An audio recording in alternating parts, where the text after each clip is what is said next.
The gloom was everywhere, pressing down like a suffocating fog that seeped into every crack of existence. It wasn't just a feeling. It was a presence, an ancient, insidious force that wrapped itself around the soul, whispering despair into every waking moment.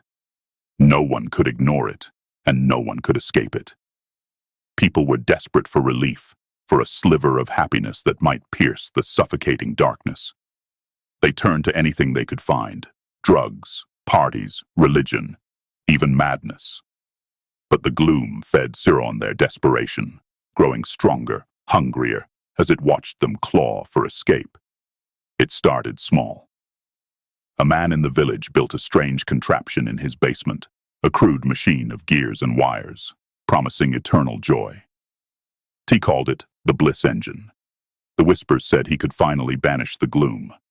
But when his neighbors found him days later, his body was a twisted ruin. His face was frozen in a rictus grin, his eyes bulging from their sockets. The machine had torn him apart, leaving his basement walls slick with blood and something darker, something that pulsed and writhed when no one was looking. But the Bliss Engine didn't disappear. It called to others, drawing them into its grasp. Soon, people from all over came to try it, convinced they could master it, that they could be the ones to escape the gloom. The village square was filled with hopeful faces, but none returned the same. Some stumbled back into the light, their skin gray and eyes lifeless, whispering of horrors they couldn't describe. Others didn't return at all, leaving only faint echoes of their screams behind.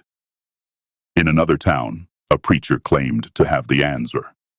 He gathered his congregation under the pale moonlight, urging them to chant strange, guttural prayers. "We will summon the light," he promised, his voice trembling with fervor. But as the chanting grew louder, something answered. The ground split open beneath the church, and a darkness deeper than the gloom itself rose up. It had no form, only the suggestion of writhing tendrils and countless hungry eyes. The congregation's prayers turned to screams as it consumed them one by one, leaving only blood-stained pews and a silence that echoed for miles. The world spiraled into chaos. Every pathway to happiness became a nightmare. Cults sprang up, promising salvation through rituals that left their followers mutilated or insane. Inventors built machines that turned on their creators, grinding them to pulp in their quest for eternal joy. I watched it all from the edges, refusing to fall into the traps that claimed so many. But the gloom was patient. It whispered to me, showing me visions of endless bliss, if only I would listen.